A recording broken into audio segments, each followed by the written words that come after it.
What was the origin of Big Heart Machine? How did you start it? And also, where does the name come from?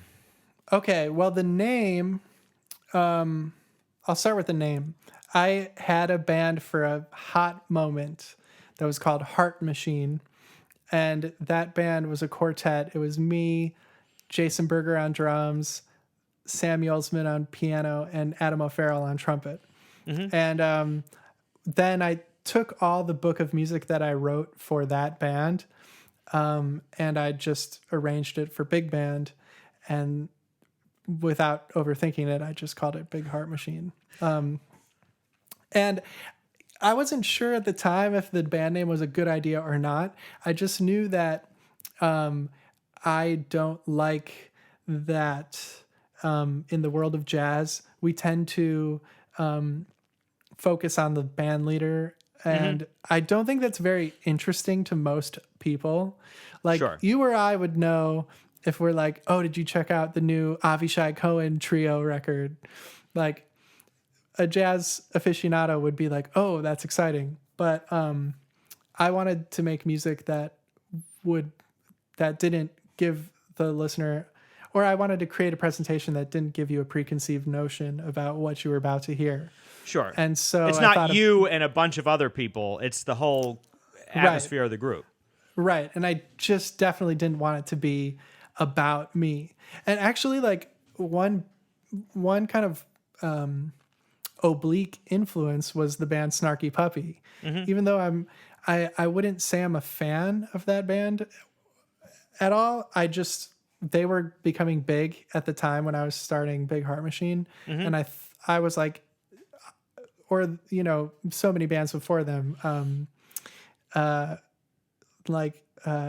just having a band name immediately makes it more interesting because it gives you like different heroes to fall in love with, why do we love bands like Led Zeppelin? Everybody's got to have their favorite, I'm a John Bonham guy, or whatever. Sure. Yeah. And I like that. I want people to get attached to the whole thing and not just me. And also I wanted it to be a commitment to the people in the band.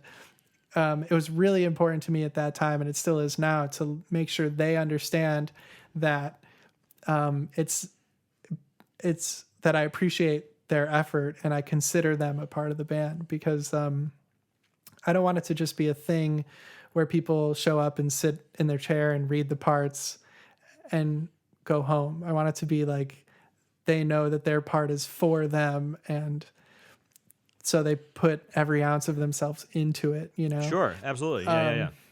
So that was why I chose to use a band name. I do think it has confused a lot of people over the years. In what regard? Well, just people will meet me and have no idea who I am, and then realize that my band is Big Heart Machine, and then make connections. It might have been more pragmatic to just call it the Brian Krock Big Band or the Brian Krock Large Ensemble or something. Sure. So there wouldn't be any confusion, but I prefer it this way. Yeah, you've committed to the vibe, and I think that's critical. Yeah. And the thing about band names is that it doesn't matter if they're good or not. That's certainly true. I've noticed that many times over the years. Yeah. It's just it becomes its own thing, and right. You don't think about it anymore. Like you hear the name Fish 5 times. You're like, that's funny. It's Fish, but with a PH. And then it doesn't take long before that just becomes its own thing. You don't think about it at all. Exactly right. But how did the band start? Well, it was basically the people who I was going to school with at the time that I started the band around 2000. 2013 or 14. Sure. Where were you going to school? So I did my master's in Manhattan School of Music. Okay. And a lot of the people on the first Big Heart Machine record were the people who played my what do you call it, recital. Sure.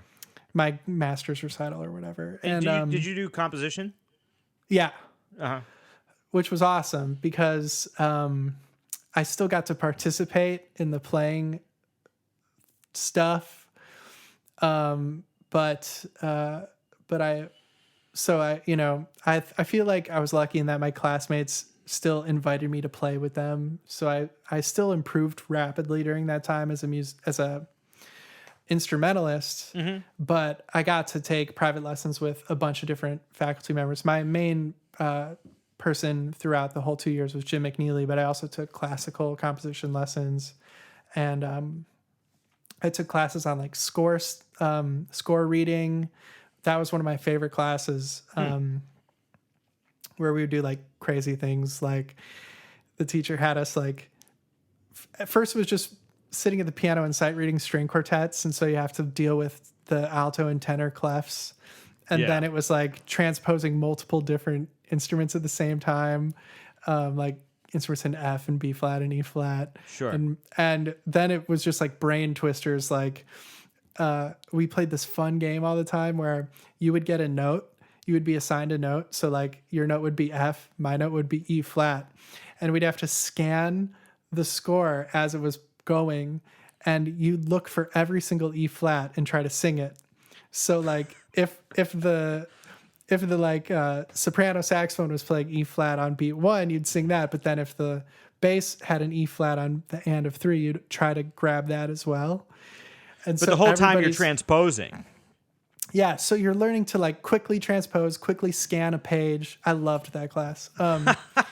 But that's a lot, man. I don't know. It was, yeah. I can see it being fun. I can see it being a puzzle for like an immediate puzzle solving thing. But like, yeah, that's a brain twister for sure, man. You got to dive deep. It takes a certain kind of person, I think, to really get into it. I can imagine that would be a polarizing exercise. Yeah, I think a lot of people dreaded it.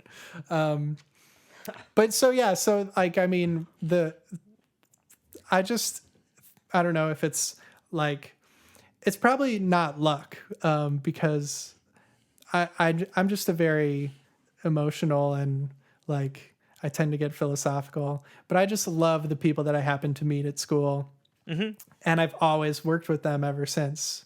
And so, like Ollie Hervonen, the guitar player, he was my first session I ever played in New York. Like my dad and I drove out here. He left, and then the next day I like went and knocked on Ollie's practice room door and asked if we could play. And he's still been in every project that I've ever done. And Marty Kenny's similar thing. And I know everybody in the band. So sure, man. You know what I want to say is somebody like Ollie is such a perfect choice for the guitar part, because he's got like a particular wide range of sounds. Like he can sound like kind of like a more, I don't know if folky is the right word, but like Telecaster vibe, and then can also shred or whatever. But I realize as I'm thinking this that probably the reason that is because you're thinking of him in that part as you're writing the parts anyway. It right, sounds like exactly. You have a sort of an Ellingtonian approach to writing for the members of the band rather than writing and then trying to find people to fill the seats. Right, exactly. That's the goal. And it's funny, like, I'm doing this like new video series, and I just finished a video this morning about Carla Bley. And so far, every composer that I've wanted to study about and do a video about, I've found a bunch of quotes from people in their band being like, you could tell they wrote. The other person was Billy Strayhorn. That was the first video I did. Everybody talks about how they could feel that their parts were written specifically for them, and I just think that's, we call it Ellingtonian, but I think it's more just like a good band leader. Sure. And, and he probably wasn't the first or the last to do that. No doubt, but he certainly had a knack for it, to really highlight those people. Yeah, I mean that's why we associate it with his band, because again, it's like each person in his band is like their own like superhero, like trading card, like you're like for sure, or at least that's how I think about it. Yeah, no doubt.